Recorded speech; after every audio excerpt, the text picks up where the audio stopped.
जय हिंद साथियों, आप देख रहे हैं सफर आपके साथ न्यूज़। इस वक्त हम मौजूद हैं मॉडल टाउन के लालबाग इलाके में, जहां सिलेंडर हादसे में कल कई लोग झुलस गए थे और भारी मात्रा में लोगों का नुकसान भी हुआ था। कुछ मकान भी ध्वस्त हो गए थे। इसके अलावा कई लोग जो घायल हैं उनको हॉस्पिटल ले जाया गया था, जहां पर उनकी इलाज चल रहा है। और मौके पर कल ही स्थानीय विधायक, स्थानीय निगम पार्षद के अलावा कई राजनीतिक दलों के नेता यहां पर मौजूद थे।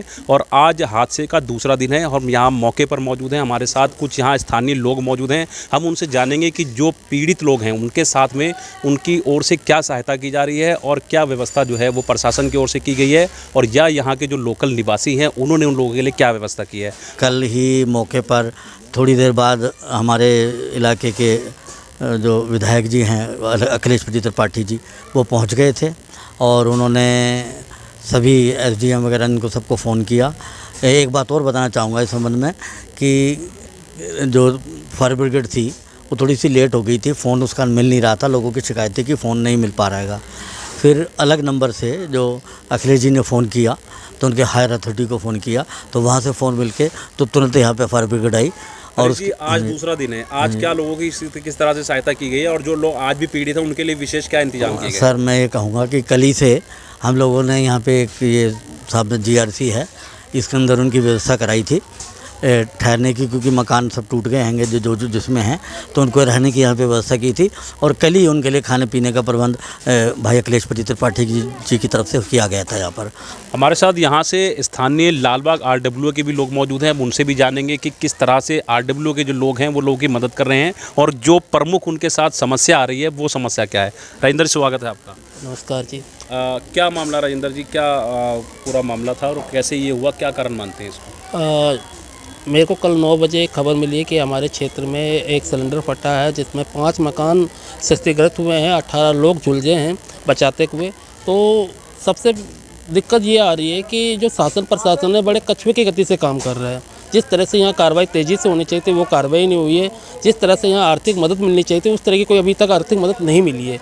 तो हमारी जो समिति के लोग हैं वो पूरी कोशिश कर रही है, प्रयास कर रही है कि जितने भी जो घायल व्यक्ति है उनको किसी भी प्रकार से आर्थिक मदद शासन प्रशासन से मुहैया कराया जाए। और जिस तरीके से हो सकता है उनको खाने की या राशन की जिस तरह की दिक्कत हो रही है, इस तरह की हम उस पर विचार करें कि उनको महीने भर तक का राशन हम उनको प्रोवाइड करेंगे। राजेंद्र जी, क्या कारण मानते हैं इस हादसे का? इस हादसे का कारण कहीं ना कहीं जो गैस एजेंसी है, जिनको 3 महीने में या 1 साल के अंदर रेगुलेटर चेक करना चाहिए, वो चेक नहीं करते हैं। तो कहीं ना कहीं इसमें प्रशासन की बहुत बड़ी कमी है कि वो रेगुलेटर चेक नहीं करते हैं और वो हॉलमार्क का ये सब चीज़ चेंज नहीं करते हैं। ये कहीं ना कहीं गलतियाँ हैं सारी चीज़ें। सर, व्यवस्था तो खाने पीने की निरंतर चल रही है, जो भी एनजीओ वगैरह है वो मदद कर रही हैं। और बाकी जो नेता लोग हैं सर, वो रोटियां सेक कर जाते हैं सर। बाकी काम जो है नीचे स्तर पे नहीं हो रहा है, कहने मतलब ये है। राजनीतिक दल के लोग आके जाते हैं, तो क्या व्यवस्था? तो व्यवस्था क्या है सर, वो आश्वासन दे जाते हैं सर, बाकी कोई काम नहीं हुआ। दूसरा दिन है सर। बाकी जो काम जो होना चाहिए ना सर, जो जैसे कह देते हैं ना, ऑन द स्पॉट काम होना चाहिए सर, और पेंडिंग नहीं रखना चाहिए उसको। बाकी खाने पीने से नहीं सर, और भी चीज़ें हैं जो उनके लिए ज़रूरी हैं। जहाँ हादसा हुआ है मैं उसका पड़ोसी भी हूँ, मैं पड़ोस में रहता था। कल ये मेरे मतलब समझ लीजिए एक तरह से पूरा हादसे का जो धमाका था वो पूरे मेरे घर तक महसूस हुआ। मेरे घर तक पूरे धमाका है, तब मैं दौड़ के भागा कि ऐसा इतना ज़ोरदार धमाका कैसे हो गया, क्या हो गया। फिर दूसरा गैस सिलेंडर फटा। उसमें कहा यही जा रहा है कि हमने जो बात की तो उनमें यही कहा कि गैस सिलेंडर को पहले वो शायद चेक कर रहे थे कि कहीं लीकेज ना है। उसी दौरान आग पकड़ लिया था और उसी दौरान ये हादसा हुआ था, थोड़ी कही जाए तो। और उसके बाद सब पूरे लालबाग के जो अड़ोसी पड़ोसी थे उन्होंने पूरा इसका जिम्मेदारी उठाया और पूरे आग बुझाने के लिए उस पर सब जुट गए थे। किसने क्या है, किसको देखा, किसी ने देखा, बस ये था कि किसी का शकल ना देखे, सब ने मेहनत की, सब ने आग बुझाया। प्रशासन की मैं ये लापरवाही मानूंगा कि प्रशासन, पुलिस और फायर ब्रिगेड वगैरह लेट आए थे। जब तक आग बुझ चुकी थी हम लोग सब छतों के ऊपर से बाल्टी पानी भर करके डाले थे, सब ने मेहनत की। और प्रशासन का आज भी ये रहा कि प्रशासन आज सुबह भी आई थी, तहसीलदार के आदमी लोग आए थे, तहसीलदार खुद आए थे, एसडीएम ऑफिस आए थे, एसडीएम से आए थे। उन्होंने फ़ोटो खींचा बाकायदा, और जो मुआवजा वाली बातें एसडीएम के तौर पे रखी जा रही है उनका बाकायदा आधार कार्ड, बिजली का बिल, और उनसे मिल करके उनका नाम लिख करके उनके घर के फ़ोटो खींच करके गए हैं। योग जी, अतिक्रमण की बात कही जा रही है कि संकरी गलियां हैं और अतिक्रमण भी बहुत ज़्यादा है, तो ऐसे में इस पर क्या, किसको दोषी मानते हैं इसका? इसका दोषी देखिए ये है कि जो अभी इलीगल के तौर पे सबने कब्जा कर रखा है, आगे बढ़ा रखा है, वो देखिए वो तो अपनी सुविधा के अनुसार ही कर रखा है, लेकिन ये सुविधा उनके लिए एक दुविधा के तौर पे खड़ी हो गई है। अब ये हमारी समझदारी होगी कि इस दुविधा को हम कैसे सुलझाएं। ये हमारी समझदारी और सूझबूझ से ही काम हो सकता है। कहीं ना कहीं प्रशासन की भी लापरवाही इसमें देखी जा रही है। प्रशासन की लापरवाही है कि प्रशासन सुविधा प्रोवाइड करे। हो सकता है फायर ब्रिगेड के लिए आग बुझाने के लिए जो आना था गाड़ी नहीं आ पा रही थी, उस चौड़ी चौड़ी सड़कों पे जो आज ये बैटरी रिक्शा भी खड़े हुए हैं जो यूज़ नहीं हो रहे हैं, इनको भी देखना चाहिए और ये सब हटाना चाहिए। हो सकता है गाड़ी यहाँ तक आ जाती तो और हेल्पफुल हो जाता, लोगों को और मदद हो जाता। भाई साहब कल तो यहाँ पर सब प्रशासन और सारे नेता यहाँ पे आए थे, सब अपनी अपनी घोषणा कर गए, लेकिन आज कुछ भी ऐसा नहीं है। हमारी सुबह RWA हमारे अध्यक्ष राजेंद्र जी यहाँ पर लगे हुए थे, सुबह से यहाँ पे हमारी टीम लगी पड़ी है। बाकी मैं ये कहना चाहता हूँ आपके माध्यम से कि यहाँ पर जो कल जो आग से हमें एक सबक मिला कि यहाँ पे आग बुझाने की जो फायर ब्रिगेड की गाड़ियाँ आती हैं वो अवैध कब्जे की वजह से यहाँ पर जो आ नहीं पाई हैं, उससे हमारे को और ज़्यादा क्षतिग्रस्त हुआ, क्योंकि अगर वो टाइम से अंदर पहुँच जाती तो ये इतना बड़ा हादसा होने से बच जाता।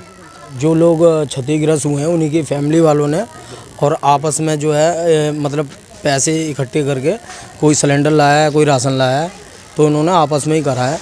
और वो उनका कहना साफ है कि कोई इसमें कोई राजनीतिक दल ना आए। तो कहीं ना कहीं हमारी थोड़ी लापरवाही है, जो देवेंद्र जी ने बताया अभी कि हमने जो अवैध कब्जा कर रखा है यहाँ पर लोगों ने, तो गाड़ियाँ आने में बड़ी दिक्कत होती है यहाँ पर। कोई भी गाड़ी आए, बड़ी गाड़ी आए, कहीं आग लग जाए तो भविष्य में देखा जाए तो कोई गाड़ी वगैरह आती है तो बड़ी दिक्कत होती है आने में। कल सभी राजनीतिक दल के लोग आए थे यहाँ पर, तो आज दूसरा दिन है, तो किस तरह की व्यवस्था यहाँ पर की गई है? जी, कल तो जो राजनीतिक नेता आए थे उनके माध्यम से जो है माई अखिलेशपति त्रिपाठी के द्वारा मतलब यहाँ पे रैन बसेरे में ये जो JRC है इसमें मतलब सोने का, खाने पीने का प्रबंध किया गया था। लेकिन आज जो है कहीं लग ही नहीं रहा, क्योंकि सुबह से देख रहे हैं जो बेचारे, अब भूख तो एक ऐसी चीज़ है जो बार बार ही लगती है। ऐसा जी, कल हम जिस टाइम ये हादसा हुआ था आए थे तो बुरा हाल था जी। यहाँ लोग चिल्ला रहे थे, रो रहे थे, लेकिन कुछ राजनीतिक नेता आते हैं वो अपना वो काम करके चले जाते हैं, और हमारे RW है उनने कुछ खाने पीने का इंतज़ाम कराया जी यहाँ पे, और अभी तक कोई वैसा कोई काम नहीं हुआ जो कि उनको कुछ सेवा मिले। मैं ये कहना चाहती हूँ कि जब छोटी छोटी झुग्गियाँ जो बनी हैं, वहाँ जो गैस सिलेंडरों की दुकानें खुली हैं, उनमें बहुत ज़्यादा लापरवाही है, क्योंकि ये लोग तो जानते नहीं है, ये लोग ले जाते हैं लापरवाही की वजह से ही। यहाँ यूनिक गैस एजेंसी जाएँ, वहाँ जाकर ठीक करवाएं। ये छोटी छोटी दुकानों पे जाके रेगुलेटर ले जाते हैं, वहाँ जाके ठीक करवा लेते हैं। कुछ तो लापरवाही लोगों की है, कुछ जनता की है, कुछ कहते हैं लापरवाही यहाँ के प्रशासन की है। आज बहुत वैसे लोग अपने काम कर रहे हैं लोग, और मलबा उठाने वाले भी आए हैं, बिजली के मीटर वाले भी आए हैं, प्रशासन भी काम कर रहा है, और यहाँ के स्थानीय लोग भी बहुत काम कर रहे हैं। यहाँ की RW भी काम कर रही है, और आज 10 बजे खाना भी बांटा गया है सुबह। अब कह रहे हैं दोपहर को खाना आ रहा है, तो मदद तो मिल रही है।